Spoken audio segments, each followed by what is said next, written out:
আসসালামু আলাইকুম বন্ধুরা, আশা করি আপনারা সবারই ভালো আছেন। আমিও আপনাদের দোয়ায় ভালো আছি। আজ জানব কেন স্ত্রীকে অপমান করা উচিত না। ১. দাম্পত্য ভালোবাসা ধীরে ধীরে শেষ হয়ে যায়। স্বামী যদি নিয়মিতভাবে স্ত্রীকে ছোট করে কথা বলে, খাটো করে, তুচ্ছ করে, তাকে মূল্যহীন মনে করে, তবে সে আঘাত স্ত্রীর মনে গেঁথে যায়। ভালোবাসা দাঁড়িয়ে থাকে সম্মানের ওপর। সম্মান ভেঙে গেলে ভালোবাসার টিকে না। অপমান কখনো তীক্ষ্ণ চুরির মতো ব্যথা দেয়, আবার কখনো ধীরে ধীরে মনকে শুকিয়ে ফেলে। ফলে দাম্পত্য জীবনের উষ্ণতা, ঘনিষ্ঠতা, মমতা সব হারিয়ে যায়। ২. বিশ্বাস এবং আত্মা সব ধ্বংস হয়ে যায়। সম্পর্কের সবচেয়ে বড় ভিত্তি হল বিশ্বাস।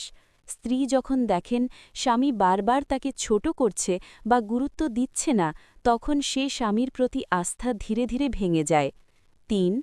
স্ত্রীর মানসিক চাপ, হতাশা ও ডিপ্রেশন বাড়ে। ঘন ঘন অপমান একজন নারীর মানসিক স্বাস্থ্যকে ধীরে ধীরে দুর্বল করে ফেলে। সে নিজে কার্যক্রম মনে করতে শুরু করে এবং বিশ্বাস হারিয়ে ফেলে। মনে কষ্ট জমে থাকে। পরবর্তীতে এটি ডিপ্রেশন, উদ্বেগ, ঘুমের সমস্যা এবং শারীরিক অসুস্থতার কারণ হতে পারে। ৪.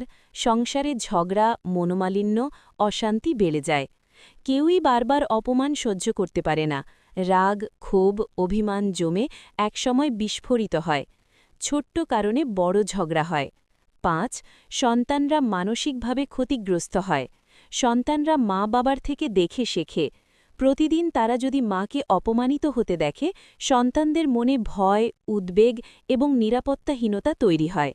অনেক সময় সন্তানরা মনে করে অপমান করা একটা স্বাভাবিক ব্যাপার। এতে তাদের ভবিষ্যৎ আচরণ, আত্মবিশ্বাস, সম্পর্কে দৃষ্টিভঙ্গি সবকিছু ক্ষতিগ্রস্ত হয়। ৬. স্বামী স্ত্রীর মনের দূরত্ব তৈরি হয়। দূরত্ব প্রথমে শরীরে নয়, মনে তৈরি হয়। স্ত্রী যদি নিজের স্বামীর কাছে অপমানিত বোধ করেন, তিনি ধীরে ধীরে নিজের কথা বলা বন্ধ করে দেন। হৃদয়ের দরজা বন্ধ হয়ে যায়। কথাবার্তা কমে যায়। ভুল বোঝাবুঝি বাড়ে। একসময় দুইজন একই ছাদের নিচে থেকেও অচেনা হয়ে যান। ৭. সংসার ভেঙে যাওয়ার ঝুঁকি বাড়ে। বিচ্ছেদের জন্য সবসময় বড় কোনো ঘটনা লাগে না। প্রতিদিনের অপমানই যথেষ্ট। অপমান জমতে জমতে স্ত্রী একসময় মানসিকভাবে ক্লান্ত হয়ে পড়েন যে তিনি সম্পর্ক ছাড়ার কথা ভাবেন। ৮. স্ত্রীর ন্যায্য অধিকার ক্ষুণ্ণ হয়।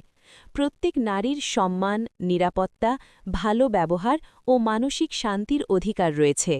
বারবার অপমান সেই অধিকারকে নষ্ট করে। এটি নৈতিকভাবে যেমন ভুল, ধর্মীয়ভাবেও তেমনি বড়